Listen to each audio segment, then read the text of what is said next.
ನಮಸ್ಕಾರ ಸ್ನೇಹಿತರೆ, ಇವತ್ತಿನ ವಿಡಿಯೋಲಿ ನಾವು 2014ರಲ್ಲಿ ರಿಲೀಸ್ ಆಗಿದ್ದ sci-fi action movie Edge of ಟುಮಾರೋನ ಸ್ಟೋರಿಯನ್ನ ನೋಡೋಣ. ಮೊದಲು ಈ ಮೂವಿ ನೋಡ್ಬೇಕಾದ್ರೆ ಅನ್ಸುತ್ತೆ ಸ್ನೇಹಿತರೆ, ಭೂಮಿ ಮೇಲೆ ಏಲಿಯನ್ಗಳು ಅಟ್ಯಾಕ್ ಮಾಡಿದವೆ, ಅವರ ವಿರುದ್ಧ ಮನುಷ್ಯರು ಯುದ್ಧ ಮಾಡ್ತಾ ಇದ್ದಾರೆ ಅಂತ. ಯುದ್ಧ ಏನೋ ಮಾಡ್ತಿದ್ದಾರೆ, ಆದ್ರೆ ಇಷ್ಟ ಇಲ್ದಲೇ ಇದ್ರು ಆರ್ಮಿಗೆ ಬಂದಿರೋ ಒಬ್ಬ ಆಫೀಸರ್ನ ಜೊತೆ ವಿಚಿತ್ರವಾದ ಘಟನೆ ನಡೆಯೋಕೆ ಶುರು ಆಗುತ್ತೆ. ಯಾವುದೋ ಟೈಮ್ ಲೂಪ್ ಅಲ್ಲಿ ಸಿಗಾಕೊಂಡು ರಿಯಾಲಿಟಿ ಯಾವುದು ಕನ್ಸು ಯಾವುದು, ಕನ್ಸಲ್ಲಿ ನಡೀತಿರೋದು ನಿಜವಾಗ್ಲೂ ನಡೀತಾ ಇದೆಯಾ ಅಥವಾ ನಡೀತಿರೋದೆಲ್ಲ ಬರೀ ಕನ್ಸೇನಾ, ಏನ್ ಕತೆ ಅಂತ ಗೊತ್ತಾಗಲ್ಲ. ಮೂವಿ ಸ್ವಲ್ಪ ಕನ್ಫ್ಯೂಸಿಂಗ್ ಆಗಿದೆ ಸ್ನೇಹಿತರೆ, ಹಾಗಾಗಿ ವಿಡಿಯೋನ ಕೊನೆವರೆಗೂ ಸ್ಕಿಪ್ ಮಾಡದೆ ನೋಡಿ. ಈ ಮೂವಿಯಲ್ಲಿ ಟಾಮ್ ಕ್ರೂಸ್ ಮತ್ತೆ ಎಮಿಲಿ ಬ್ಲಂಟ್ ಅವರು ಲೀಡ್ ರೋಲ್ ಅಲ್ಲಿ ಆಕ್ಟ್ ಮಾಡಿದ್ದಾರೆ. ಮತ್ತೆ all you need is kill ಅನ್ನೋ ಜಾಪನೀಸ್ ನಾವೆಲ್ ಇಂದ ಇನ್ಸ್ಪೈರ್ ಆಗಿ ಈ ಮೂವಿ ಮಾಡಿರೋದು.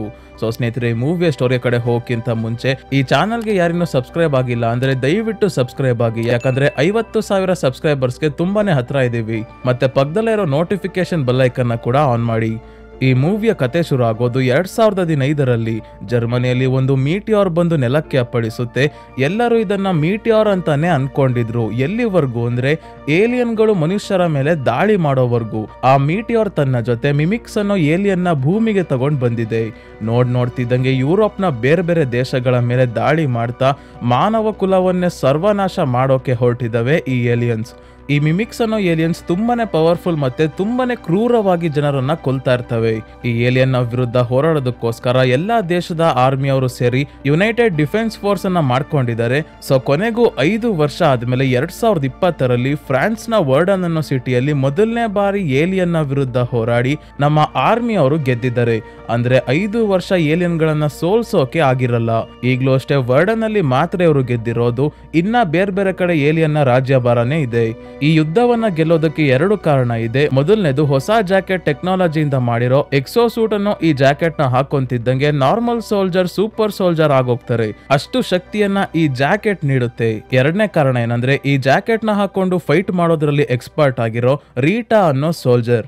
UDF ಅವರು ಅಂದ್ರೆ ಯುನೈಟೆಡ್ ಡಿಫೆನ್ಸ್ ಫೋರ್ಸ್ ಅವರು ಆಪರೇಷನ್ ಡೌನ್ಫಾಲ್ ಹೆಸರಲ್ಲಿ ಈಗ ಏಲಿಯನ್ ಮೇಲೆ ದಾಳಿ ಮಾಡಿ ಅವುಗಳನ್ನ ನಾಶ ಮಾಡೋಕೆ ಹೊರಟಿದ್ದಾರೆ. ಈಗ public affairs officer William cage ನ ತೋರಿಸ್ತಾರೆ. ಇವನ ಕೆಲಸ ಆರ್ಮಿಯಲ್ಲಿ ಏನ್ ನಡೀತಾ ಇದೆಯೋ ಅದನ್ನ ಜನರಿಗೆ ತಿಳಿಸೋದು. ಇವನು ಲಂಡನ್ ನಲ್ಲಿರೋ UDF ನ ಹೆಡ್ ಕ್ವಾರ್ಟರ್ಸ್ ಗೆ ಬಂದಾಗ ಆರ್ಮಿ ಜನರಲ್ ಬ್ರಿಗ್ಯಾಮ್ ನ ಮೀಟ್ ಮಾಡ್ತಾನೆ. ಜನರಲ್ ಬ್ರಿಗ್ಯಾಮ್ ಹೇಳ್ತಾರೆ, ನೆಕ್ಸ್ಟ್ ನಾವು ಫ್ರಾನ್ಸ್ ಅಲ್ಲಿ ಏಲಿಯನ್ ಮೇಲೆ ದಾಳಿ ಮಾಡ್ತಾ ಇದೀವಿ. ನೀವು ಅಲ್ಲಿಗೆ ನಿಮ್ ಕ್ಯಾಮ್ರಾ ಕ್ರೂ ಜೊತೆ ಹೋಗಿ ಏನ್ ನಡೀತಿದೆ ಎಲ್ಲ ರೆಕಾರ್ಡ್ ಮಾಡ್ಕೋಬೇಕು, ಪಬ್ಲಿಕ್ ಗೆ ತೋರ್ಸೋಕೋಸ್ಕರ ಅಂತ ಹೇಳಿದಾಗ ಈ ವಿಷಯ ಕೇಳಿ ಕೇಜ್ ಗೆ ಎಲ್ಲ ಬಾಯ್ಗ್ ಬರುತ್ತೆ. ಏನು, ನಾನು ಬ್ಯಾಟಲ್ ಫೀಲ್ಡ್ ಗೆ ಹೋಗ್ಬೇಕಾ? ನಾನು ಸೋಲ್ಜರ್ ಅಲ್ಲ, ಒಬ್ಬ ಆಫೀಸರ್ ಅಷ್ಟೇ, ನನಗೆ ಯುದ್ಧ ಮಾಡೋಕೆ ಬರಲ್ಲ ಅಂತ ಹೇಳಿದಾಗ ನಾನು ನಿಮ್ಮನ್ನ ಹೋಗಿ ಅಂತ ಕೇಳ್ಕೊಂತಿಲ್ಲ, ಆರ್ಡರ್ ಮಾಡ್ತಿದ್ದೀನಿ ಅಂತ ಹೇಳ್ತಾರೆ ಬ್ರಿಗಾಮ್. ನಾನು ಮೀಡಿಯಾ ರಿಲೇಷನ್ಸ್ ಅಲ್ಲಿ ಇದ್ದೀನಿ, ನನಗೆ ಹೀಗೆ ನೀವು ಫೋರ್ಸ್ ಮಾಡ್ತಾ ಇದ್ರೆ ಯುದ್ಧದಲ್ಲಿ ಸೈನಿಕರು ಸಾವನ್ನಪ್ತಿರೋದಕ್ಕೆ ಕಾರಣ ನೀವೇ ಅಂತ ಹೇಳ್ಬಿಡ್ತೀನಿ, ಆಗ ನಿಮ್ ರೆಪ್ಯುಟೇಷನ್ ಏನಾಗ್ಬೇಡ ಅಂತ ಬ್ಲಾಕ್ ಮೇಲ್ ಮಾಡಿದಾಗ ಕೋಪದಲ್ಲಿ ಬ್ರಿಗ್ಯಾಮ್ ಇವನನ್ನ ಅರೆಸ್ಟ್ ಮಾಡೋಕೆ ಹೇಳ್ತಾರೆ. ಕೇಜ್ ತಪ್ಪಿಸ್ಕೊಂಡು ಹೋಗೋ ಪ್ರಯತ್ನ ಪಟ್ಟಾಗ ಸೋಲ್ಜರ್ ಟೇಸರ್ ಗನ್ ಇಂದ ಇವನ್ಗೆ ಶಾಕ್ ಕೊಟ್ಟು ಪ್ರಜ್ಞೆ ತಪ್ಪಿಸಿ ಹೀಥ್ರೋ ಏರ್ಪೋರ್ಟ್ ಗೆ ಕರ್ಕೊಂಡ್ ಬರ್ತಾರೆ. ಇಲ್ಲಿ ಆರ್ಮಿ ಬೇಸ್ ಇದೆ. ಇವನ್ಗೆ ಇಲ್ಲಿ ಎಚ್ಚರ ಆಗ್ತಿದ್ದಂಗೆ, ನಾನು ಇಲ್ಲಿಗೆ ಸೇರ್ದವನಲ್ಲ, ಫೈಟ್ ಮಾಡೋಕಂತೂ ಮೊದ್ಲೇ ಬರಲ್ಲ, ನಾನು ಮೇಜರ್ ವಿಲಿಯಂ ಕೇಜ್ ಅಂತ ಪಬ್ಲಿಕ್ ಅಫೇರ್ಸ್ ಆಫೀಸರ್ ಅಂದಾಗ ಸಾರ್ಜೆಂಟ್ ಫೆರಲ್ ಹೇಳ್ತಾರೆ, ಈಗ ನೀವು ಮೇಜರ್ ಆಗಿ ಉಳ್ದಿಲ್ಲ, ಪ್ರೈವೇಟ್ ರ್ಯಾಂಕ್ ಗೆ ಕೆಳಗೆ ಹಾಕಿದ್ದಾರೆ, ನೀವು ಆರ್ಮಿಯಿಂದ ತಪ್ಪಿಸ್ಕೊಂಡು ಹೋಗೋಕೆ ಪ್ರಯತ್ನ ಮಾಡಿದೀರಾ ಅಂತೆಲ್ಲ ನಿಮ್ಮ ಮೇಲೆ ಆರೋಪ ಇದೆ. ಸೊ ಫ್ರಾನ್ಸ್ ನ ಯುದ್ಧದಲ್ಲಿ ಈಗ ನೀವು ಕೂಡ ಸೋಲ್ಜರ್ ಆಗಿ ಹೋಗ್ಬೇಕು, ಫೈಟ್ ಮಾಡೋಕೆ ಬರಲ್ಲ ಅಂದ್ರೆ ನಿಮ್ ಪ್ರಾಬ್ಲಮ್ ಅಂತ ಹೇಳಿ ಜೆ ಸ್ಕ್ವಾಡ್ ಗೆ ಕರ್ಕೊಂಡ್ ಬರ್ತಾರೆ ಸಾರ್ಜೆಂಟ್ ಫೆರಲ್. ಈ ಜೆ ಸ್ಕ್ವಾಡ್ ಅಲ್ಲಿ ಇರೋರ್ಗೆ ಇವನ್ನ ಕಂಡ್ರೇನೆ ಆಗಲ್ಲ, ಇವನು ಹೊಸ ಮೆಂಬರ್ ಅಂತ ಸಾರ್ಜೆಂಟ್ ಫೆರಲ್ ಹೇಳಿ ಹೋಗ್ತಾರೆ. ನಾಳೆ ಫ್ರಾನ್ಸ್ ನ ಯುದ್ಧಕ್ಕೆ ಇವನು ಕೂಡ ರೆಡಿ ಆಗ್ಬೇಕು ಅಂತ. ಮುಂದಿನ ದಿನ ಟ್ರೈನಿಂಗ್ ಇಲ್ಲ, ಏನೂ ಇಲ್ಲ, ಎಕ್ಸೋ ಸೂಟ್ ನ ಇವನಿಗೆ ಹಾಕಿ ಯುದ್ಧಕ್ಕೆ ಕರ್ಕೊಂಡು ಹೊಡ್ತಾರೆ. ಆ ಸೂಟ್ ನ ಹೇಗೆ ಯೂಸ್ ಮಾಡ್ಬೇಕು ಅಂತ ಇವನ್ಗೆ ಗೊತ್ತಿಲ್ಲ, ಏನಾಗುತ್ತೋ ಏನೋ ಅಂತ ಭಯದಲ್ಲೇ ಹೊಡ್ತಾನೆ. ರೀಟಾ ಮತ್ತೆ ಅವಳ ಟೀಮ್ ಕೂಡ ಎಲ್ಲರೂ ಸೇರಿ ಕ್ವಾಟ್ ಇಲ್ಟ್ರಾಡರ್ ಅನ್ನೋ ಒಂದು ಶಿಪ್ ಇಂದ ಬ್ಯಾಟಲ್ ಫೀಲ್ಡ್ ಗೆ ಬರ್ತಾರೆ. ಆದ್ರೆ ಇಲ್ಲಿ ಲ್ಯಾಂಡ್ ಆಗಲ್ಲ, ಮೇಲಿಂದನ ಕೆಳಗೆ ಹಾರ್ಬೇಕು, ಸೇಫ್ಟಿ ಕೇಬಲ್ ಇದೆ. ಇನ್ನೇನ್ ಇವ್ರ ಆಗ್ಲೇ ಜಂಪ್ ಮಾಡ್ಬೇಕು ಅನ್ನುವಾಗ ಇವರ ಟಿಲ್ಟ್ರಾಟರ್ ಮೇಲೆ ಅಟ್ಯಾಕ್ ಆಗಿ ಬ್ಲಾಸ್ಟ್ ಆಗ್ತಿದೆ. ಎಲ್ಲರೂ ಜಂಪ್ ಮಾಡ್ಕೊಂತಾರೆ. ಸ್ವಲ್ಪ ಹೊತ್ತು ಯೋಚನೆ ಮಾಡಿ ಬೇರೆ ದಾರಿ ಇಲ್ಲ ಅಂತ ಇವನು ಕೆಳಗೆ ಬರ್ತಾನೆ. ಇಲ್ಲಿ ಆಲ್ರೆಡಿ ಯುದ್ಧ ಶುರು ಆಗಿದೆ. ಇವರು ಲ್ಯಾಂಡ್ ಆಗಿ ಸ್ವಲ್ಪ ಹೊತ್ತು ಆಗಿಲ್ಲ, ಕೇಜ್ ನ ಟೀಮ್ ಅಲ್ಲಿ ಇದ್ದ ಕಿಮೆಲ್ ಅನ್ನೋನ ಮೇಲೆ ಟಿಲ್ಟ್ರಾಟರ್ ಬಂದು ಕ್ರಾಶ್ ಆಗಿ ಸಾವನ್ನಪ್ತಾನೆ. ಏಲಿಯನ್ಗಳು ಎಲ್ಲಿದಾವೆ ಅಂತಾನೆ ಕಾಣ್ತಿಲ್ಲ. ಮಿಸೈಲ್ ನ ದಾಳಿಯಿಂದ ಸೈನಿಕರೆಲ್ಲ ಸಾವನ್ನಪ್ತಾ ಇದ್ದಾರೆ. ರೀಟಾ ಒಬ್ಳೆ ಇಲ್ಲಿ ಏಲಿಯನ್ಗಳ ಜೊತೆ ಫೈಟ್ ಮಾಡಿ ಅವುಗಳನ್ನ ಸಾಯಿಸಬೇಕಾದ್ರೆ ಮಿಸೈಲ್ ಅಟ್ಯಾಕ್ ಆಗಿ ರೀಟಾ ಕೂಡ ಸಾವನ್ನಪ್ತಾಳೆ. ಇವಳು ಸಾಯೋದನ್ನ ಕಣ್ಣಾರೆ ನೋಡಿ ಇವಳ ಕತೆನೆ ಹೀಗಾದ್ರೆ ಇನ್ನ ನನ್ ಕತೆ ಮುಗೀತು ಅಂತ ತನ್ನ ಜೆ ಸ್ಕ್ವಾಡ್ ಹತ್ರ ಬಂದಾಗ ಇವರು ಒಂದು ವಿಷಯ ಮಾತಾಡ್ಕೊಂತ ಇದ್ದಾರೆ. ಈ ಏಲಿಯನ್ಸ್ಗೆ ನಾವು ಮೊದ್ಲೇ ಬರೋದು ಹೇಗ್ ಗೊತ್ತಾಗಿದೆ, ಅದಕ್ಕೆ ಎಲ್ಲ ರೆಡಿ ಮಾಡ್ಕೊಂಡು ಮೊದ್ಲೇ ದಾಳಿ ಮಾಡಿದ್ದಾರೆ. ಈಗ ಏಲಿಯನ್ಸ್ ಎಲ್ಲಿದ್ದಾರೆ ಅಂತ ಟ್ರೇಸ್ ಮಾಡಿದಾಗ ಭೂಮಿಯ ಒಳಗಿಂದ ಏಲಿಯನ್ಸ್ ಎದ್ದು ಬಂದು ಅಟ್ಯಾಕ್ ಮಾಡ್ತಿದ್ದಾವೆ. ಕೇಜ್ ನ ಟೀಮ್ ಅವ್ರನ್ನೆಲ್ಲ ಆ ಏಲಿಯನ್ಸ್ ಕೊಲ್ಲೋದಕ್ಕೆ ಶುರು ಮಾಡ್ತವೆ. ಈ ಏಲಿಯನ್ಸ್ ಎಷ್ಟು ಫಾಸ್ಟ್ ಇದಾವೆ ಅಂದ್ರೆ ಕಣ್ಮುಚ್ಚಿ ಬಿಡೋ ಅಷ್ಟೊತ್ತಿಗೆ ಎಲ್ಲರನ್ನ ಸಾಯಿಸಿ ಹೋಗ್ತಾ ಇದ್ದಾವೆ. ಕೇಜ್ ಕೊನೆಗೂ ಸೂಟ್ ನ ಹೇಗೆ ಉಪಯೋಗಿಸೋದು ಅಂತ ನೋಡ್ಕೊಂಡು ಒಂದು ಏಲಿಯನ್ ಮೇಲೆ ಫೈರ್ ಮಾಡಿಕೊಳ್ತಾನೆ. ಆದ್ರೆ ಹಿಂದೆನೆ ಆಲ್ಫಾ ಮಿಮಿಕ್ ಬರುತ್ತೆ. ಅಂದ್ರೆ ಬೇರೆ ಮಿಮಿಕ್ ಏಲಿಯನ್ ಗಳಿಗಿಂತ ಈ ಆಲ್ಫಾ ಮಿಮಿಕ್ ತುಂಬಾನೇ ಸ್ಟ್ರಾಂಗ್. ಇದನ್ನ ಕೂಡ ಶೂಟ್ ಮಾಡಿ ಸಾಯಿಸೋಕೆ ಹೋದಾಗ ಬುಲೆಟ್ ಖಾಲಿಯಾಗಿ ರೀಲೋಡ್ ಮಾಡೋಕೆ ಸೂಟ್ ಹೇಳ್ತಾ ಇದೆ. ಆದ್ರೆ ರೀಲೋಡ್ ಮಾಡೋದು ಹೇಗೆ ಅಂತ ಇವನ್ಗೆ ಗೊತ್ತಾಗ್ದಲೆ ಆ ಆಲ್ಫಾ ಮಿಮಿಕ್ ಇನ್ನೇನ್ ಇವನ ಮೇಲೆ ದಾಳಿ ಮಾಡ್ಬೇಕು ಅನ್ನುವಾಗ ಪಕ್ಕದಲ್ಲೇ ಬಿದ್ದಿರೋ ಕ್ಲೇಮೋರ್ ಮೈನ್ ಅನ್ನೋ ವೆಪನ್ ನ ಹಿಡ್ಕೊಂಡು ಬ್ಲಾಸ್ಟ್ ಮಾಡ್ತಾನೆ. ಅದು ಇವನ ಕೈಯಲ್ಲೇ ಬ್ಲಾಸ್ಟ್ ಆಗಿ ಏಲಿಯನ್ ಜೊತೆಗೆ ಇವನು ಕೂಡ ಸಾವನ್ನಪ್ತಾನೆ. ಇವನ ದೇಹದ ಮೇಲೆ ಬಾಯಿಯ ಒಳಗೆಲ್ಲ ಏಲಿಯನ್ ನ ರಕ್ತ ಹೋಗಿದೆ. ಈಗ ಸಡನ್ ಆಗಿ ಕೇಜ್ಗೆ ಎಚ್ಚರಿಕೆ ಆಯ್ತು. ಇವನು ಹೀತ್ರೋ ಏರ್ಪೋರ್ಟ್ ನ ಆರ್ಮಿ ಬೇಸ್ ಅಲ್ಲೇ ಇದ್ದಾನೆ. ಅಂದ್ರೆ ಇಷ್ಟೊತ್ತು ನೋಡಿದ್ದು ಇವನ ಕನ್ಸಾಗಿತ್ತು ಅಂತ ನಿಮಗೆ ಅನ್ಸ್ಬೋದು ಸ್ನೇಹಿತರೆ. ಫಸ್ಟ್ ಟೈಮ್ ಈ ಮೂವಿ ನೋಡಿದಾಗ ನಾನು ಕೂಡ ಹಾಗೆ ಅನ್ಕೊಂಡಿದ್ದೆ. ಆದ್ರೆ ಕತೆ ಬೇರೆನೆ ಇದೆ. ಏನು ಅಂತ ಇನ್ನ ಸ್ವಲ್ಪ ಹೊತ್ತಲ್ಲೇ ಗೊತ್ತಾಗುತ್ತೆ. ಕೇಜ್ಗೆ ಎಚ್ಚರಿಕೆ ಆದಾಗ ಸೇಮ್ ಕನ್ಸಲ್ಲಿ ಹೇಗೆ ಎಲ್ಲ ನಡೆದಿತ್ತೋ ಅದೇ ರೀತಿ ಮತ್ತೆ ನಡೀತಾ ಇದೆ. ಸಾರ್ಜೆಂಟ್ ಫೆರಲ್ ಬಂದು ಇವನನ್ನ ಯಾಕೆ ಅಲ್ಲಿಗೆ ಕರ್ಕೊಂಡ್ ಬಂದಿದ್ದಾರೆ ಅಂತ ಹೇಳಿ ಜೆ ಸ್ಕ್ವಾಡ್ ನ ಮೀಟ್ ಮಾಡ್ಸೋಕೆ ಬರ್ತಾರೆ. ಒಂದೊಂದು ಡೈಲಾಗ್ ಕೂಡ ಇಲ್ಲಿ ಸೇಮ್ ಇದೆ. ಕನ್ಸಲ್ಲಿ ಯಾವ ರೀತಿ ಇತ್ತೋ ಅದೇ ರೀತಿ. ನಂತರ ಯುದ್ಧಕ್ಕೆ ಬರ್ತಾನೆ. ಇಲ್ಲೂ ಸೇಮ್ ಟಿಲ್ಟ್ರಾಟರ್ ಬ್ಲಾಸ್ಟ್ ಆಗಿ ಇವರು ಕೆಳಗೆ ಜಂಪ್ ಮಾಡ್ತಾರೆ. ಕಿಮೆಲ್ ಮೇಲೆ ಟಿಲ್ಟ್ರಾಟರ್ ಬಿದ್ದು ಅವನು ಸಾವನ್ನಪ್ತಾನೆ. ಆದ್ರೆ ಈ ಬಾರಿ ರೀಟಾನ ಸಾಯೋದಕ್ಕೆ ಅವನು ಬಿಡಲ್ಲ. ಇವಳನ್ನ ಮಿಸೈಲ್ ಇಂದ ಕಾಪಾಡೋಕೆ ಹೋಗಿ ತಾನೇ ಗಾಯಗೊಂಡು ಬಿದ್ದಾಗ ಒಂದು ಏಲಿಯನ್ ಇವನನ್ನ ಸಾಯಿಸುತ್ತೆ. ತಕ್ಷಣ ಮತ್ತೆ ಇವನಿಗೆ ಹೀತ್ರೋ ಏರ್ಪೋರ್ಟ್ ನ ಆರ್ಮಿ ಬೇಸ್ ಅಲ್ಲಿ ಎಚ್ಚರಿಕೆ ಆಯ್ತು. ಇದು ಹೇಗ್ ಸಾಧ್ಯ ಅಂತ ನಮಿಗೂ ಗೊತ್ತಾಗಲ್ಲ. ಇದನ್ನ ಎಕ್ಸ್ಪೀರಿಯನ್ಸ್ ಮಾಡ್ತಿರೋ ಕೇಜ್ಗೂ ಕೂಡ ಗೊತ್ತಾಗ್ತಿಲ್ಲ. ಮತ್ತೆ ಎಲ್ಲ ರಿಪೀಟ್ ಆಗುತ್ತೆ. ಏನೇನಾಗಿತ್ತೋ ಎಲ್ಲ ಸೇಮ್ ಆಗಿ ಯುದ್ಧಕ್ಕೆ ಬಂದಾಗ ಈ ಬಾರಿ ಮೊದ್ಲೇ ಏನಾಗುತ್ತೆ ಅಂತ ತಿಳ್ಕೊಂಡಿದ್ದಾನೆ. ಏಲಿಯನ್ ಯಾವ್ಯಾವ ಕಡೆಯಿಂದ ಬರುತ್ತೆ ಅಂತ ನೆನ್ಪ್ ಮಾಡ್ಕೊಂಡು ಮೊದ್ಲು ಕಿಮೆಲ್ ನ ಕ್ರಾಶ್ ಆಗ್ತಿರೋ ಟಿಲ್ಟ್ರಾಟರ್ ಇಂದ ಕಾಪಾಡಿ ರೀಟಾ ಹತ್ರ ಬರ್ತಾನೆ. ಇವಳನ್ನ ಒಂದು ಟಿಲ್ಟ್ರಾಟರ್ ನ ಒಳಗೆ ಕರ್ಕೊಂಡ್ ಬಂದು ಈ ಶಿಪ್ ಸ್ವಲ್ಪ ಹೊತ್ತಲ್ಲೇ ಬ್ಲಾಸ್ಟ್ ಆಗುತ್ತೆ, ನಾವು ಬೇಗ ಇಲ್ಲಿಂದ ತಪ್ಪಿಸ್ಕೋಬೇಕು ಅಂತ ಏಲಿಯನ್ ಗಳನ್ನ ಇವನು ನೋಡ್ದಲೆ ಅವುಗಳಿಗೆ ಶೂಟ್ ಮಾಡಿ ಸಾಯಿಸ್ತಾ ಇದ್ದಾನೆ. ಯಾಕಂದ್ರೆ ಆಲ್ರೆಡಿ ಇವನಿಗೆ ಗೊತ್ತು ಎಲ್ಲಿಂದ ಏಲಿಯನ್ ಗಳು ಬರ್ತವೆ ಅಂತ. ಇವನ್ನ ಆಶ್ಚರ್ಯವಾಗಿ ನೋಡ್ತಿದ್ದ ರೀಟಾ ಹೇಳ್ತಾಳೆ, ನಿನಗೆ ಎಚ್ಚರಿಕೆ ಆದ್ಮೇಲೆ ಆರ್ಮಿ ಬೇಸ್ ಅಲ್ಲಿ ನನ್ನನ್ನ ಭೇಟಿ ಆಗು ಅಂತ. ಅಂದ್ರೆ ಕೇಜ್ ಜೊತೆ ಏನಾಗ್ತಿದೆ ಅಂತ ಇವಳಿಗೆ ಗೊತ್ತಾಗಿದೆ. ಇದೇ ಸಮಯಕ್ಕೆ ಈ ಟಿಲ್ಟ್ರಾಟರ್ ಬ್ಲಾಸ್ಟ್ ಆಗಿ ಕೇಜ್ ಸಾವನ್ನಪ್ತಾನೆ. ಆರ್ಮಿ ಬೇಸ್ ಅಲ್ಲಿ ಮತ್ತೆ ಎಚ್ಚರಗೊಳ್ತಾನೆ. ಈ ಬಾರಿ ಎಲ್ಲ ಅದೇ ರೀತಿ ನಡಿಬೇಕಾದ್ರೆ ಪಿಟಿ ಮಾಡ್ಸೋಕೆ ಅವರನ್ನ ಸಾರ್ಜೆಂಟ್ ಫೆರಲ್ ಕರ್ಕೊಂಡ್ ಬಂದಾಗ ಇವರು ಪುಷಪ್ ಮಾಡ್ಬೇಕಾದ್ರೆ ಆರ್ಮಿ ಟ್ರಕ್ ಬರ್ತಿರೋದನ್ನ ಕೇಜ್ ನೋಡಿ ಟ್ರಕ್ ಕೆಳಗೆ ಹೋಗಿ ಎಸ್ಕೇಪ್ ಆಗೋಕೆ ನೋಡ್ತಾನೆ. ಆದ್ರೆ ಈ ರೀತಿ ಮಾಡುವಾಗ ಟ್ರಕ್ ಇವನ ಮೇಲೆ ಹತ್ಕೊಂಡು ಹೋಗಿ ಸಾವನ್ನಪ್ತಾನೆ. ಮತ್ತೆ ಏರ್ಪೋರ್ಟ್ ಹತ್ರ ಎಚ್ಚರಗೊಂಡು ಮತ್ತೆ ಪುಷಪ್ ಮಾಡ್ಬೇಕಾದ್ರೆ ಈ ಬಾರಿ ಟ್ರಕ್ ಕೆಳಗಿಂದ ಸರಿಯಾಗಿ ಬಂದು ಯಾರ್ ಕಣ್ಗೂ ಕಾಣ್ದಂಗೆ ಎಸ್ಕೇಪ್ ಆಗಿ ಸೀದಾ ರೀಟಾ ಅನ್ನ ನೋಡೋಕೆ ಬರ್ತಾನೆ. ಇಲ್ಲಿ ಇವಳು ಮತ್ತೆ ಅವಳ ಟೀಮ್ ಅವರೆಲ್ಲ ಏಲಿಯನ್ ಗಳನ್ನ ಸಾಯಿಸೋಕೆ ಟ್ರೈನಿಂಗ್ ಪಡ್ಕೊಳ್ತಾ ಇದ್ದಾರೆ. ಈ ಟ್ರೈನಿಂಗ್ ಅಂತಾನೆ ಅವರು ರೋಬೋಟ್ಸ್ ನ ಕೂಡ ರೆಡಿ ಮಾಡ್ಕೊಂಡಿದ್ದಾರೆ. ಕೇಜ್ ರೀಟಾ ಹತ್ರ ಬಂದಾಗ ಇವಳಿಗೆ ಅವನ ಜೊತೆ ಮಾತಾಡೋಕೆ ಇಷ್ಟ ಇಲ್ಲ. ಯಾರ್ ನೀನು ಯಾಕೆ ಬಂದೆ ಅಂತೆಲ್ಲ ಕೇಳ್ತಾ ಇದ್ದಾಳೆ. ನಾಳೆ ನಡಿಬೇಕಾಗಿರೋ ಯುದ್ಧದಲ್ಲಿ ನೀವು ಸಾವನ್ನಪ್ತೀರಾ, ಆದ್ರೆ ಮುಂಚೆ ನನಗೆ ಎಚ್ಚರ ಆದಾಗ ನನ್ನ ಮೀಟ್ ಮಾಡು ಅಂತ ಹೇಳಿದ್ರಿ, ಅದಕ್ಕೆ ಬಂದೆ ಅಂತ ಹೇಳಿದಾಗ ಇವನ ಜೊತೆ ಮಾತಾಡೋಕೆ ಕರ್ಕೊಂಡು ಹೊರಡ್ತಾಳೆ. ನೀನೇನಾದ್ರೂ ಮೊದಲನೇ ಬಾರಿ ಯುದ್ಧಕ್ಕೆ ಹೋದಾಗ ಮಿಮಿಕ್ ನ ಸಾಯಿಸಿದ ಅಂತ ಕೇಳ್ತಾಳೆ. ಹೌದು ಸಾಯಿಸಿದ್ದೆ, ಆಗ ಏಲಿಯನ್ ನ ರಕ್ತ ಎಲ್ಲ ನನ್ನ ಬಾಯಿಯ ಒಳಗೆ ಹೋಗಿತ್ತು, ಮೈಯೆಲ್ಲ ರಕ್ತ ಆಗೋಯ್ತು ಅಂತ ಹೇಳಿದಾಗ ಅದಕ್ಕೆ ಇದೆಲ್ಲ ಆಗ್ತಿರೋದು, ನನ್ ಜೊತೆನೂ ಹೀಗೆ ಆಗಿತ್ತು, ಆದ್ರೆ ಆ ಶಕ್ತಿಯನ್ನ ನಾನು ಈಗ ಕಳ್ಕೊಂಡಿದ್ದೀನಿ ಅಂತ ರೀಟಾ ಹೇಳಿ ಇವನನ್ನ ಕಾರ್ಟರ್ ಅನ್ನೋ ವ್ಯಕ್ತಿ ಹತ್ರ ಕರ್ಕೊಂಡ್ ಬರ್ತಾಳೆ. ಇವನು ಪಾರ್ಟಿಕಲ್ ಫಿಸಿಕ್ಸ್ ಮತ್ತೆ ಅಡ್ವಾನ್ಸ್ ಮೈಕ್ರೋಬಯಾಲಜಿ ಓದಿರ್ತಾನೆ. ಮತ್ತೆ ಆ ಏಲಿಯನ್ ಗಳ ಬಯಾಲಜಿಯನ್ನ ಇವನಷ್ಟು ಯಾರು ಅರ್ಥ ಮಾಡ್ಕೊಂಡಿರಲ್ಲ. ಸೊ ಇವನು ಇಲ್ಲಿ ಏನ್ ನಡೀತಿದೆ ಅಂತ ಡೀಟೇಲ್ ಆಗಿ ಎಕ್ಸ್ಪ್ಲೈನ್ ಮಾಡ್ತಾನೆ. ಈ ಮಿಮಿಕ್ ಗಳನ್ನ ಕಂಟ್ರೋಲ್ ಮಾಡೋ ಒಂದು ಬ್ರೈನ್ ಇದೆ, ಅದನ್ನ ಒಮೆಗಾ ಅಂತ ಕರೀತಾರೆ. ಯಾವಾಗ ಆಲ್ಫಾ ಮಿಮಿಕ್ ಸಾವನ್ನಪ್ಪುತ್ತೋ ಆಗ ನಾವು ಸೋಲ್ತಿದೀವಿ ಅಂತ ಗೊತ್ತಾಗಿ ಈ ಒಮೆಗಾ ಏನ್ ಮಾಡುತ್ತೆ ಅಂದ್ರೆ ಟೈಮ್ ನ ಚೇಂಜ್ ಮಾಡಿ ಒಂದಿನ ಹಿಂದೆಯಿಂದ ಶುರು ಮಾಡುತ್ತೆ. ಕೇಜ್ಗೂ ಕೂಡ ಸ್ನೇಹಿತರೆ ಇದೇ ಆಗ್ತಿರೋದು. ಒಮೆಗಾ ಯುದ್ಧದಲ್ಲಿ ಏನೇನಾಗಿತ್ತು ಅಂತ ಎಲ್ಲ ನೆನ್ಪಿಡ್ಕೊಂಡು ಮತ್ತೆ ಯುದ್ಧ ಶುರು ಮಾಡೋಕ್ಕೂ ಮುಂಚೆನೆ ಎಲ್ಲ ರೆಡಿ ಮಾಡ್ಕೊಂಡಿರುತ್ತೆ. ಅದಕ್ಕೆ ಜೆ ಸ್ಕ್ವಾಡ್ ಅವ್ರಿಗೆ ಅನ್ಸಿದ್ದು ಮೊದ್ಲೇ ನಾವು ಬರೋದು ಏಲಿಯನ್ಸ್ಗೆ ಹೇಗ್ ಗೊತ್ತಾಯ್ತು ಅಂತ. ಯಾಕಂದ್ರೆ ಒಂದಿನ ಹಿಂದೆ ಏನೇನ್ ನಡೆದಿತ್ತೋ ಅದೇ ಮತ್ತೆ ನಡೆಯೋದು. ಯುದ್ಧ ಆಲ್ರೆಡಿ ಆಗೋಗಿದೆ. ಟೈಮ್ನ ಒಂದಿನ ಹಿಂದೆ ಒಮೆಗಾ ಕಳಿಸಿದಾಗ ಅದಕ್ಕೆ ನೆನ್ಪಿರುತ್ತೆ ಯುದ್ಧದಲ್ಲಿ ಏನೇನಾಗಿದೆ ಅಂತ. ಇದೇ ಶಕ್ತಿ ಒಮೆಗಾಗೆ ಇರೋದ್ರಿಂದ ಏಲಿಯನ್ಸ್ ನ ಸೋಲ್ಸೋದು ಕಷ್ಟ ಆಗ್ತಿರೋದು. ಈ ಒಮೆಗಾಗೆ ಟೈಮ್ನೇ ಕಂಟ್ರೋಲ್ ಮಾಡೋ ಶಕ್ತಿ ಇದೆ. ಅದೇ ಶಕ್ತಿ ಈಗ ನೀನು ಆಲ್ಫಾನ ಸಾಯಿಸಿ ಅದರ ರಕ್ತ ನಿನ್ನ ಮೇಲೆ ಬಿದ್ದಾಗ ನಿನಗೆ ಟ್ರಾನ್ಸ್ಫರ್ ಆಗಿದೆ. ನೀನು ಈಗ ಆ ಏಲಿಯನ್ಗಳಲ್ಲಿ ಒಬ್ಬ ಆಗಿದ್ಯಾ. ಇದೇ ರೀತಿ ಶಕ್ತಿ ನನಗೂ ಇತ್ತು, ಅದಕ್ಕೆ ನಾನು ವರ್ಡನ್ ಅಲ್ಲಿ ಯುದ್ಧವನ್ನ ಗೆಲ್ಲೋಕೆ ಆಗಿದ್ದು. ನಿನ್ನ ಹತ್ರ ಈಗ ಟೈಮ್ ರೀಸೆಟ್ ಮಾಡೋ ಶಕ್ತಿ ಇದೆ. ಅದನ್ನ ಕಂಟ್ರೋಲ್ ಮಾಡೋಕೆ ನಿನ್ನ ಹತ್ರ ಇರೋದು ಒಂದೇ ಆಪ್ಷನ್, ಅದೇನಂದ್ರೆ ಡೈಲಿ ನೀನು ಸಾಯ್ಬೇಕು. ಯಾಕಂದ್ರೆ ಒಂದಿನ ಹಿಂದೆ ಮಾತ್ರ ಹೋಗೋದಕ್ಕೆ ಸಾಧ್ಯ, ಒಂದು ವಾರ ಎಲ್ಲ ಹಿಂದೆ ಹೋಗೋಕ್ಕಾಗಲ್ಲ. ಅದಕ್ಕೆ ನೀನು 24 ಅವರ್ಸ್ ಒಳಗೇನೆ ಸಾವನ್ನಪ್ಪಿ ಮತ್ತೆ ದಿನ ಮೊದ್ಲಿಂದ ಸ್ಟಾರ್ಟ್ ಮಾಡ್ಬೇಕು. ಏಲಿಯನ್ಸ್ ನ ಸಾಯಿಸಿ ಒಮೆಗಾನ ನಾಶ ಮಾಡೋಕೆ ದಾರಿಯನ್ನ ಒಂದೇ ದಿನದಲ್ಲಿ ಹುಡುಕ್ಬೇಕು. ಅಕಸ್ಮಾತ್ ಏನಾದ್ರೂ ಟೈಮ್ ಆಗೋದ್ರೆ ಮತ್ತೆ ಹಿಂದೆ ಹೋಗಕ್ಕಾಗಲ್ಲ ಅಂತ ರೀಟಾ ಹೇಳ್ತಾಳೆ. ಕಾರ್ಟರ್ ಹೇಳ್ತಾನೆ, ಈ ಒಮೆಗಾನ ನಾಶ ಮಾಡೋಕಿರೋದೊಂದೇ ದಾರಿ, ಏನಂದ್ರೆ ನಿನಗೆ ತಾನಾಗೆ ಆ ಒಮೆಗಾ ಇರೋ ಜಾಗದ ವಿಷನ್ಸ್ ಕಾಣಿಸುತ್ತೆ. ಹೇಗೆ ಅಂದ್ರೆ ಒಮೆಗಾಗೆ ತನ್ನ ಹತ್ರ ಇರೋ ಶಕ್ತಿ ಯಾರೋ ಬೇರೆಯವ್ರ ಹತ್ರನೂ ಇದೆ ಅಂತ ಗೊತ್ತಾಗ್ತಿದ್ದಂಗೆ ಅದು ನಿನ್ನನ್ನ ಹುಡ್ಕೋಕೆ ಶುರು ಮಾಡಿದಾಗ ನಿನಗೆ ಅದರ ಲೊಕೇಶನ್ ಬಗ್ಗೆ ವಿಷನ್ಸ್ ಕಾಣಿಸುತ್ತೆ. ಆಗ ಆ ಲೊಕೇಶನ್ಗೆ ನೀನು ರೀಟಾನ ಕರ್ಕೊಂಡು ಹೋಗ್ಬೇಕು ಅಷ್ಟೇ ಅಂತ ಹೇಳ್ತಾನೆ. ರೀಟಾ ಕೂಡ ಹೇಳ್ತಾಳೆ, ನನಗೆ ವರ್ಡನ್ ನಲ್ಲಿ ಒಮೆಗಾ ಎಲ್ಲಿದೆ ಅಂತ ಗೊತ್ತಾಗಿತ್ತು, ಆದ್ರೆ ಏಲಿಯನ್ಸ್ ಎಲ್ಲ ಸಾಯಿಸಿ ನೇನು ಒಮೆಗಾನ ನಾಶ ಮಾಡ್ಬೇಕು ಅನ್ನೋಷ್ಟೊತ್ತಿಗೆ ನನಗೆ ತುಂಬಾನೇ ಗಾಯ ಆಗಿತ್ತು, ರಕ್ತಸ್ರಾವ ಆಗಿತ್ತು ಅಂತ ಹಾಸ್ಪಿಟಲ್ಗೆ ಕರ್ಕೊಂಡು ಬಂದು ಯಾರ್ದೋ ಬೇರೆಯವ್ರ ರಕ್ತ ನನ್ನ ದೇಹಕ್ಕೆ ಹಾಕ್ದಾಗ ನನ್ನ ಶಕ್ತಿ ಎಲ್ಲ ಹೋಯ್ತು ಅಂತ. ಸೊ ಇವನನ್ನ ಒಮೆಗಾ ಹುಡ್ಕೋಕೆ ರೆಡಿ ಮಾಡೋಕೋಸ್ಕರ ಏಲಿಯನ್ಗಳ ವಿರುದ್ಧ ಹೋರಾಡೋಕೋಸ್ಕರ ಟ್ರೈನಿಂಗ್ ಶುರು ಮಾಡ್ತಾರೆ. ಆದ್ರೆ ಇಲ್ಲಿರೋ ರೋಬೋಟ್ಸ್ ಗಳನ್ನ ಇವನ ಕೈಯಲ್ಲಿ ಸೋಲ್ಸೋಕೆ ಆಗ್ತಿಲ್ಲ, ಒದೆ ತಿಂದು ತುಂಬಾನೇ ಗಾಯಗೊಳ್ತಾನೆ. ಅದಕ್ಕೆ ರೀಟಾ ಕೇಜ್ಗೆ ಹೇಳ್ತಾಳೆ, ನೀನು ಫೈಟ್ ಮಾಡ್ಬೇಕಾದ್ರೆ ಒಂದು ವಿಷಯ ನೆನ್ಪಿಡ್ಕೋ, ನಿನಗೆ ಜಾಸ್ತಿ ಗಾಯ ಆಯ್ತು ಅಂದ್ರೆ ನೀನು ಸಾಯೋದೇ ಒಳ್ಳೇದು, ಇಲ್ಲ ಅಂದ್ರೆ ನನಗಾಗಿ ತರ ಬೇರೆಯವರ ಬ್ಲಡ್ ನಿನ್ ದೇಹಕ್ಕೆ ಹಾಕಿದ್ರೆ ನಿನ್ ಪವರ್ಸ್ ಎಲ್ಲ ಹೋಗುತ್ತೆ ಅಂತ ಹೇಳಿ ಶೂಟ್ ಮಾಡಿ ಸಾಯಿಸ್ತಾಳೆ. ಮತ್ತೆ ಏರ್ಪೋರ್ಟ್ ಅಲ್ಲಿ ಎಚ್ಚರಿಕೆ ಆಗುತ್ತೆ. ವಾಪಸ್ ರೀಟಾ ಹತ್ರ ಬಂದು ತಾನು ಯಾರು ಅಂತ ಅರ್ಥ ಮಾಡಿಸಿ ಟ್ರೈನಿಂಗ್ ಶುರು ಮಾಡ್ತಾನೆ. ಯಾಕಂದ್ರೆ ಒಂದಿನ ಹಿಂದೆ ಹೋಗೋಕ್ಕೂ ಮುಂಚೆ ಏನ್ ನಡೆದಿತ್ತು ಅಂತ ಕೇಜ್ಗೆ ಮಾತ್ರ ನೆನ್ಪಿರುತ್ತೆ ಅಷ್ಟೇ, ಬೇರೆಯವ್ರಿಗಲ್ಲ. ಇವತ್ತು ಟ್ರೈನಿಂಗ್ ಅಲ್ಲಿ ಇವನು ಗಾಯಗೊಳ್ತಾನೆ, ಮತ್ತೆ ಅವಳು ಶೂಟ್ ಮಾಡಿ ಸಾಯಿಸ್ತಾಳೆ. ಮತ್ತೆ ಎದ್ ಬರ್ತಾನೆ, ಮತ್ತೆ ಸಾಯಿಸ್ತಾಳೆ, ಮತ್ತೆ ಎದ್ ಬರ್ತಾನೆ, ಮತ್ತೆ ಸಾಯಿಸ್ತಾಳೆ. ಪದೇ ಪದೇ ಇದೇ ನಡೀತಾ ಇದೆ.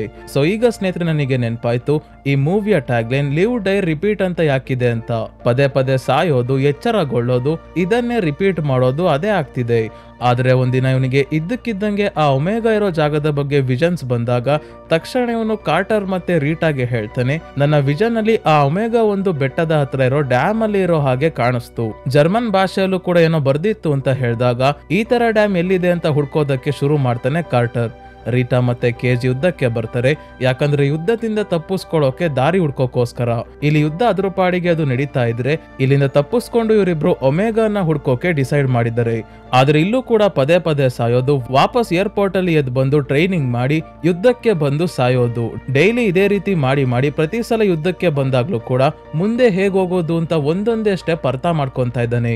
ಯುದ್ಧದಲ್ಲಿ ಸತ್ತು ವಾಪಸ್ ರೀಟಾ ಹತ್ರ ಬಂದು ಯಾವ್ಯಾವ ಕಡೆ ಹೋಗ್ಬೇಕು, ಎಲ್ಲಿಂದ ಏಲಿಯನ್ಸ್ ಬಂದು ದಾಳಿ ಮಾಡ್ತಾ ಅಂತ ಹೇಳಿಕೊಟ್ಟು ಇಬ್ರು ಪ್ರಾಕ್ಟೀಸ್ ಮಾಡ್ತಿದ್ದಾರೆ. ಹೀಗೆ ಒಂದಾದ್ಮೇಲೆ ಒಂದು ಹೆಜ್ಜೆ ಮುಂದೆ ಹೋಗ್ತಾ ಇದ್ದಾರೆ. ಈಗಾಗ್ಲೇ ಸಿಟಿಯಲ್ಲಿ ಏಲಿಯನ್ಸ್ ಗಳು ನುಗ್ಗಿ ದಾಳಿ ಮಾಡೋಕು ಶುರು ಮಾಡ್ಕೊಂಡಿದ್ದಾವೆ. ಮತ್ತೆ ಒಮೆಗಾ ಇರೋ ಡ್ಯಾಮ್ ನ ಕೂಡ ಕಾರ್ಟರ್ ಹುಡುಕಿದ್ದಾನೆ. ಇದರ ಹೆಸರು ಕರ್ನೆರಾ ಡ್ಯಾಮ್. ಆದ್ರೆ ಪ್ರಾಬ್ಲಮ್ ಏನಂದ್ರೆ ಎಷ್ಟೇ ಟ್ರೈ ಮಾಡಿದ್ರು ಯುದ್ಧ ಭೂಮಿಯಿಂದ ಇವ್ರಿಗೆ ಹೊರಗೆ ಹೋಗೋಕೆ ಆಗ್ತಿಲ್ಲ. ಅಲ್ಲೇ ಇವರನ್ನ ಏಲಿಯನ್ಸ್ ಸಾಯಿಸ್ತಾ ಇದ್ದಾವೆ. ದಿನ ಯುದ್ಧಕ್ಕೆ ಹೋಗಿ ಹೋಗಿ ಕೇಜಿಗ ಫುಲ್ ಎಕ್ಸ್ಪರ್ಟ್ ಆಗಿದ್ದಾನೆ. ಯುದ್ಧ ಭೂಮಿಯಿಂದ ಹೊರಗೂ ಈ ಬಾರಿ ಹೋಗಿ ಸಾವನ್ನಪ್ತಾನೆ. ನಂತರ ಮತ್ತೆ ಈ ಸಲ ಇಬ್ರು ಬ್ಯಾಟಲ್ ಫೀಲ್ಡ್ ಗೆ ಬರ್ತಾರೆ, ಎಲ್ಲಾ ಮೊದ್ಲೇ ಪ್ಲಾನ್ ಮಾಡ್ಕೊಂಡು. ಸೊ ಏಲಿಯನ್ಸ್ ಎಲ್ಲೆಲ್ಲಿ ಯಾವ ಕಡೆಯಿಂದ ಬರ್ತವೆ ಅಂತ ಮೊದ್ಲೇ ಗೊತ್ತಾಗಿರೋದ್ರಿಂದ ಇವರಿಬ್ರು ಎಲ್ಲ ಏಲಿಯನ್ಸ್ ನ ಸಾಯಿಸ್ಕೊಂಡು ಬರ್ತಾ ಇದ್ದಾರೆ. ಜೆ ಸ್ಕ್ವಾಡ್ ಮತ್ತೆ ಸಾರ್ಜೆಂಟ್ ಫೆರಲ್ಗೆ ಇವನ್ನ ನೋಡಿ ಫುಲ್ ಶಾಕ್ ಆಗಿದೆ. ಇದೇನಪ್ಪ ಇವತ್ ಬಂದು ಹೀಗೆ ಫೈಟ್ ಮಾಡ್ತಿದ್ದಾನಲ್ಲ ಅಂತ. ಹೇಗೋ ಮಾಡಿ ಕೊನೆಗೂ ಯುದ್ಧ ಭೂಮಿಯಿಂದ ಹೊರಗೆ ಬರ್ತಾರೆ. ಇಲ್ಲಿ ಒಂದು ವ್ಯಾನ್ ತಗೊಂಡು ಇವರಿಬ್ರು ಹೊರಟಾಗ ಒಂದು ಏಲಿಯನ್ ಇವರ ಮೇಲೆ ದಾಳಿ ಮಾಡುತ್ತೆ. ಆದ್ರೆ ತುಂಬಾ ಹೊತ್ತು ಕೇಜ್ ಅದರ ಜೊತೆ ಫೈಟ್ ಮಾಡಿ ಅದಕ್ಕೆ ಶೂಟ್ ಮಾಡಿ ಸಾಯಿಸ್ತಾನೆ. ಹೇಗೋ ಬಚಾವಾದ್ವಿ ಅಂತ ಡ್ಯಾಮ್ ನ ಕಡೆ ಹೊರಟಾಗ ಫ್ಯಾಮಿಲಿ ಮ್ಯಾಟರ್ ಎಲ್ಲ ಮಾತಾಡ್ಕೊಂಡು ಟೈಮ್ ಸ್ಪೆಂಡ್ ಮಾಡ್ತಿದ್ದಾರೆ. ಆದ್ರೆ ಈಗ ಗಾಡಿಯಲ್ಲಿ ಪೆಟ್ರೋಲ್ ಖಾಲಿ ಆಗಿ ಇವರ ಎಕ್ಸೋ ಸೂಟ್ ನ ಚಾರ್ಜ್ ಕೂಡ ಖಾಲಿ ಆಯ್ತು. ಹತ್ತಿರದಲ್ಲೇ ಒಂದು ಮನೆ ಇರೋದನ್ನ ನೋಡಿ ಇಲ್ಲಿಗೆ ಬಂದಾಗ ಒಂದು ಸಣ್ಣ ಹೆಲಿಕಾಪ್ಟರ್ ಸಿಗುತ್ತೆ. ಅದರಲ್ಲಿರೋ ಪೆಟ್ರೋಲ್ ಎಳ್ಕೊಂಡು ಹೋಗೋಣ ಅಂತ ಕೇಜ್ ಹೇಳ್ತಾನೆ. ಆದ್ರೆ ಬೇಡ, ಹೆಲಿಕಾಪ್ಟರ್ ನ ತಗೊಂಡು ನಾವು ಹೋಗೋಣ ಅಂತ ಹೇಳ್ತಾಳೆ ರೀಟಾ. ಯಾಕೋ ಕೇಜ್ ಹೆಲಿಕಾಪ್ಟರ್ ಅಲ್ಲಿ ಹೋಗೋದು ಬೇಡ ಅಂತ ಹೇಳ್ತಾ ಇದ್ದಾನೆ. ರೀಟಾಳ ಬೆನ್ನಿನ ಮೇಲೆ ಗಾಯ ಆಗಿದೆ. ಅದನ್ನ ಫಸ್ಟ್ ಏಡ್ ಮಾಡ್ಬೇಕಾದ್ರೆ ಈ ಮನೆಯಲ್ಲಿ ಕಾಫಿಯನ್ನ ಹುಡುಕಿ ಮಾಡ್ಕೊಡ್ತಾನೆ. ಇವಳಿಗೆ ಎಷ್ಟು ಸಕ್ಕರೆ ಹಾಕ್ಬೇಕು ಅಂತಾನು ಕೇಜ್ಗೆ ಗೊತ್ತು. ಇದೇನು ನನ್ ಬಗ್ಗೆ ಇವನ್ಗೆ ಎಲ್ಲಾ ವಿಷಯ ಗೊತ್ತಾಗಿದ್ಯಲ್ಲ ಅಂತ ನಾವ್ ಎಷ್ಟು ಸಲ ಇಲ್ಲಿಗೆ ಬಂದಿದೀವಿ ಅಂತ ಕೇಳ್ತಾಳೆ ರೀಟಾ. ಈಗ ಕೇಜ್ ಸತ್ಯವನ್ನ ಹೇಳ್ತಾನೆ, ಏನಂದ್ರೆ ಇವನ್ ಏನೇ ಸಾಹಸ ಮಾಡಿದ್ರು ಇಲ್ಲಿಂದ ಮುಂದೆ ಇವ್ರಿಗೆ ಹೋಗೋಕೆ ಆಗಿರಲ್ಲ. ಪ್ರತಿ ಸಲ ಹೆಲಿಕಾಪ್ಟರ್ ನ ಆನ್ ಮಾಡ್ತಿದ್ದಂಗೆ ಏಲಿಯನ್ಸ್ ಬಂದು ರೀಟಾನ ಸಾಯಿಸುತ್ತೆ. ಅದಕ್ಕೆ ಅವನು ಹೆಲಿಕಾಪ್ಟರ್ ಬೇಡ ವ್ಯಾನ್ ಅಲ್ಲೇ ಹೋಗೋಣ ಅಂತ ಹೇಳಿದ್ದು. ಅಕಸ್ಮಾತ್ ರೀಟಾ ಒಬ್ಳು ಸತ್ತೋಗಿ ಕೇಜ್ ಬದುಕ್ತಾ ಅಂದ್ರೆ ಇವನ್ ಮಾತ್ರ ಹೋಗಿ ಒಮೆಗಾ ಅನ್ನ ಸಾಯಿಸ್ದ ಅಂದ್ರೆ ಮತ್ತೆ ಟೈಮ್ ನ ಹಿಂದೆ ಮಾಡಕ್ಕೆ ಒಮೆಗಾನು ಇರಲ್ಲ, ಇವನ್ ಹತ್ರನು ಪವರ್ಸ್ ಇರಲ್ಲ. ಆಗ ರೀಟಾ ಸಾವನ್ನಪ್ಪಿದ್ರೆ ವಾಪಸ್ ಬದುಕೋಕೆ ಆಗಲ್ಲ. ಸೊ ಈಗ ಏನು ಆಗಲ್ಲ. ಈ ಬಾರಿ ನಾವು ಟ್ರೈ ಮಾಡೋಣ ಅಂತ ಹೋಗಿ ಹೆಲಿಕಾಪ್ಟರ್ ಸ್ಟಾರ್ಟ್ ಮಾಡ್ತಿದ್ದಂಗೆ ಒಂದು ಏಲಿಯನ್ ಬಂದು ಇವರ ಮೇಲೆ ದಾಳಿ ಮಾಡುತ್ತೆ. ಅದನ್ನ ಕೇಜ್ ಕೊಲ್ಲೋ ಅಷ್ಟೊತ್ತಿಗೆ ಹೆಲಿಕಾಪ್ಟರ್ ಕ್ರಾಶ್ ಆಗಿ ರೀಟಾ ಸಾವನ್ನಪ್ತಾಳೆ. ನಂತರ ಹಿಂದೆನೆ 100 ಏಲಿಯನ್ಸ್ ಬಂದು ಕೇಜ್ ನ ಕೂಡ ಸಾಯಿಸಿದಾಗ ಮತ್ತೆ ಎಲ್ಲ ಮೊದಲಿಂದ ಶುರು ಆಗುತ್ತೆ. ಆದ್ರೆ ಈ ಬಾರಿ ಕೇಜ್ ರೀಟಾನ ಮೀಟ್ ಮಾಡೋದು ಇಲ್ಲ. ಒಬ್ನೇ ಯುದ್ಧಕ್ಕೆ ಬಂದು ಯುದ್ಧ ಭೂಮಿಯನ್ನ ದಾಟಿ ವ್ಯಾನ್ ತಗೊಂಡು ಬಂದಾಗ ಪೆಟ್ರೋಲ್ ಖಾಲಿ ಆಗುತ್ತೆ. ಇಲ್ಲಿಂದ ಹೆಲಿಕಾಪ್ಟರ್ ಹತ್ರ ಬರ್ತಾನೆ. ಈ ಬಾರಿ ಎಕ್ಸೋಸೂಟ್ಗೆ ಎಕ್ಸ್ಟ್ರಾ ಬ್ಯಾಟರಿ ತಗೊಂಡ್ ಬಂದಿರೋ ಕಾರಣ ಎಲ್ಲಾ ಏಲಿಯನ್ಸ್ ನ ಸಾಯಿಸಿ ಹೆಲಿಕಾಪ್ಟರ್ ತಗೊಂಡು ಡ್ಯಾಮ್ ನ ಹತ್ರ ಬರ್ತಾನೆ. ಆದ್ರೆ ಇಲ್ಲಿಗೆ ಬಂದಾಗ ಗೊತ್ತಾಗುತ್ತೆ ಡ್ಯಾಮ್ ನ ಒಳಗೆ ಎಲ್ಲೂ ಒಮೆಗಾ ಇಲ್ವೇ ಇಲ್ಲ ಅಂತ. ಇದೇ ಸಮಯಕ್ಕೆ ಆಲ್ಫಾ ಮಿಮಿಕ್ ಬಂದು ಇವನ ಮೇಲೆ ದಾಳಿ ಮಾಡಿದ್ರು ಕೂಡ ಕೊಲ್ಲೋದಿಲ್ಲ, ಇವನನ್ನ ಗಾಯಗೊಳಿಸಿ ರಕ್ತ ಹೋಗೋ ಹಾಗೆ ಮಾಡುತ್ತೆ. ಇವನ ಪವರ್ಸ್ ಎಲ್ಲ ಹೋಗ್ಲಿ ಅಂತ. ಆದ್ರೆ ರಕ್ತ ಹೋಗೋಕ್ಕೂ ಮುಂಚೆನೆ ಅವನು ನೀರಿನ ಒಳಗೆ ಮುಳುಗಿ ಸಾವನ್ನಪ್ತಾನೆ. ಮತ್ತೆ ಎಚ್ಚರಿಕೆ ಆದಾಗ ಕೇಜ್ ಕಾರ್ಟರ್ಗೆ ಬಂದು ಹೇಳ್ತಾನೆ, ಒಮೆಗಾ ಡ್ಯಾಮ್ ಅಲ್ಲಿ ಇಲ್ವೇ ಇಲ್ಲ, ವಿಷನ್ಸ್ ಎಲ್ಲ ಟ್ರ್ಯಾಪ್ ಆಗಿತ್ತು ಅಷ್ಟೇ.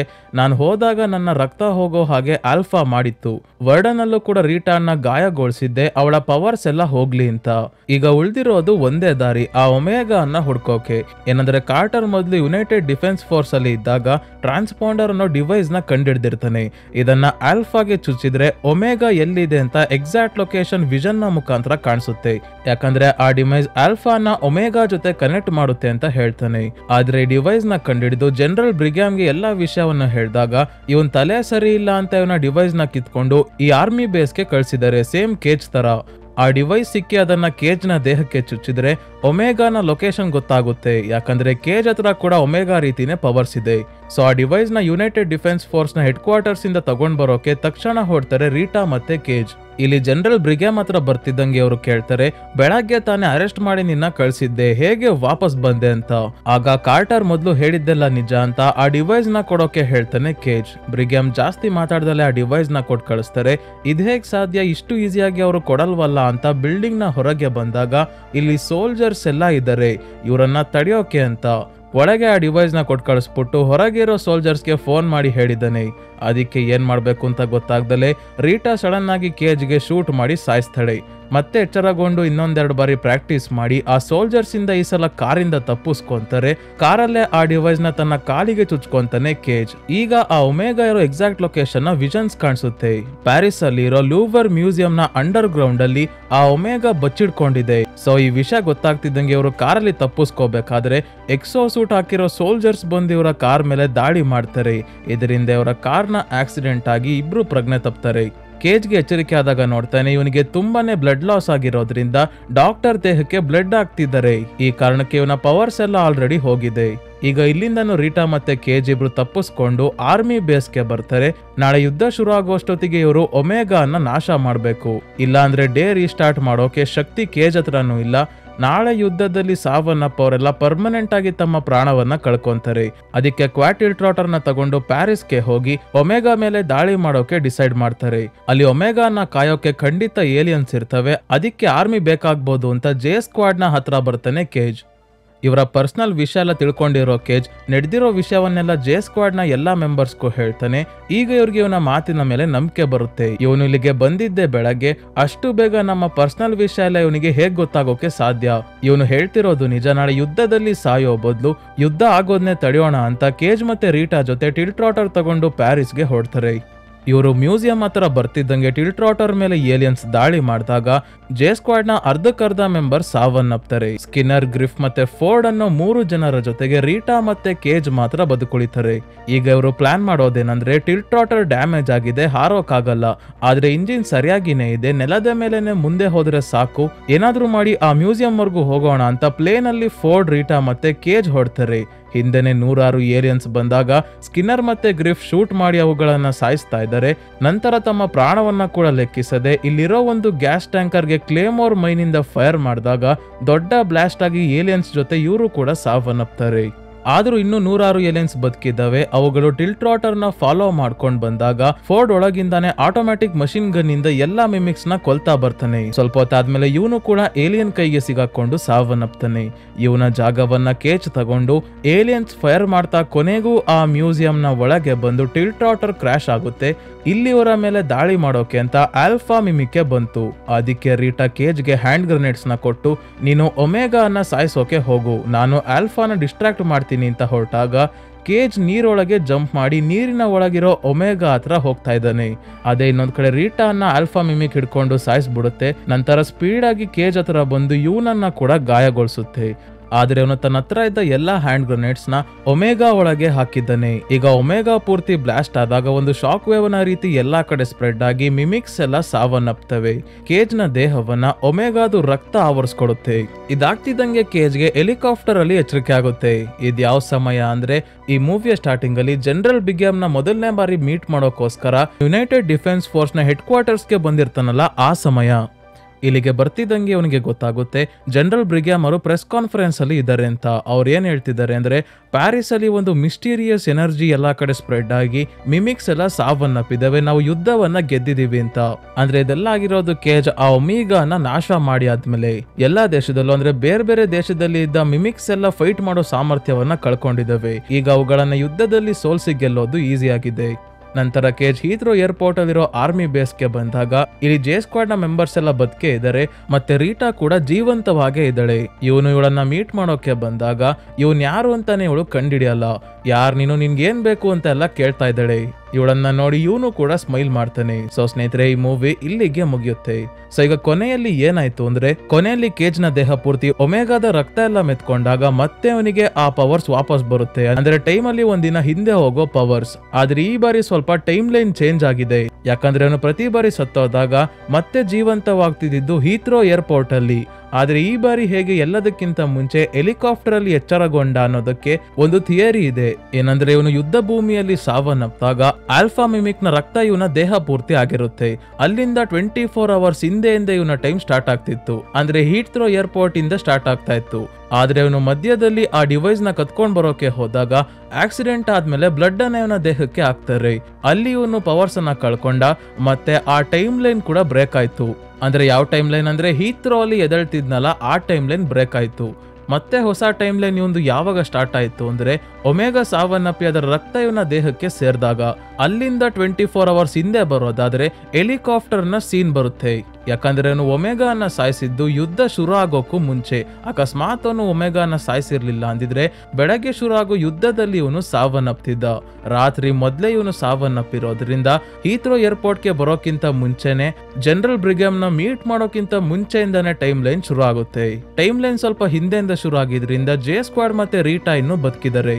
ಇನ್ನೊಂದು ಡೌಟ್ ನಮ್ಮ ತಲೆಯಲ್ಲಿ ಬರೋದೇನಂದ್ರೆ ಈ ಮೂವಿಯ ಕೊನೆಯಲ್ಲಿ ಕೇಜ್ ಹತ್ರ ಇನ್ನೂ ಟೈಮ್ ಅನ್ನ ರೀಸೆಟ್ ಮಾಡೋ ಪವರ್ಸ್ ಇದೆಯಾ ಇಲ್ವಾ ಅಂತ. ಈ ಮೂವಿ ಓಪನ್ ಎಂಡೆಡ್ ಆಗಿರೋದ್ರಿಂದ ಸ್ನೇಹಿತರೆ ಈ ಪ್ರಶ್ನೆಗೆ ಎಲ್ಲೂ ಸರಿಯಾಗಿ ಉತ್ತರ ಸಿಗಲ್ಲ. ಕೆಲವು ಥಿಯರೀಸ್ ಹೇಳೋ ಪ್ರಕಾರ ಏನಂದ್ರೆ ಕೊನೆಯಲ್ಲಿ ಕೇಜ್ ಹತ್ರ ಟೈಮ್ ರೀಸೆಟ್ ಮಾಡೋ ಪವರ್ಸ್ ಇರಲ್ಲ ಅಂತ.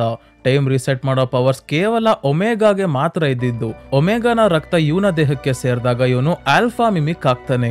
ಆಗ ಆಲ್ಫಾ ಮಿಮಿಕ್ ಕೂಡ ಟೈಮ್ ನ ರೀಸೆಟ್ ಮಾಡ್ಬೇಕು ಅಂದ್ರೆ ಒಮೆಗಾನ ಸಹಾಯ ಬೇಕೇ ಬೇಕು. ಆದ್ರೆ ಈಗ ಒಮೆಗಾ ಜೀವಂತವಾಗಿಲ್ಲ, ಒಂದು ಬಾರಿ ಮಾತ್ರ ಟೈಮ್ ರೀಸೆಟ್ ಆಗೋಗಿದೆ, ಮತ್ತೆ ರೀಸೆಟ್ ಆಗೋದಿಲ್ಲ ಅಂತ ನನಗನ್ಸುತ್ತೆ. ನಿಮ್ಗೆ ಇದರ ಬಗ್ಗೆ ಏನನ್ಸುತ್ತೆ ಅಂತ ಸ್ನೇಹಿತರೆ ಕಮೆಂಟ್ ಮಾಡಿ ತಿಳಿಸಿ. ಮತ್ತೆ ಸ್ನೇಹಿತರೆ ಈ ವಿಡಿಯೋ ಇಷ್ಟ ಆಗಿದ್ರೆ ಲೈಕ್ ಮಾಡಿ, ಚಾನಲ್ಗೆ ಸಬ್ಸ್ಕ್ರೈಬ್ ಆಗೋದನ್ನ ಮರಿಬೇಡಿ. ಇದೇ ರೀತಿಯ ವಿಡಿಯೋವಿನೊಂದಿಗೆ ಮತ್ತೆ ನಿಮ್ಮನ್ನ ಭೇಟಿ ಆಗ್ತೀನಿ. ಧನ್ಯವಾದಗಳು.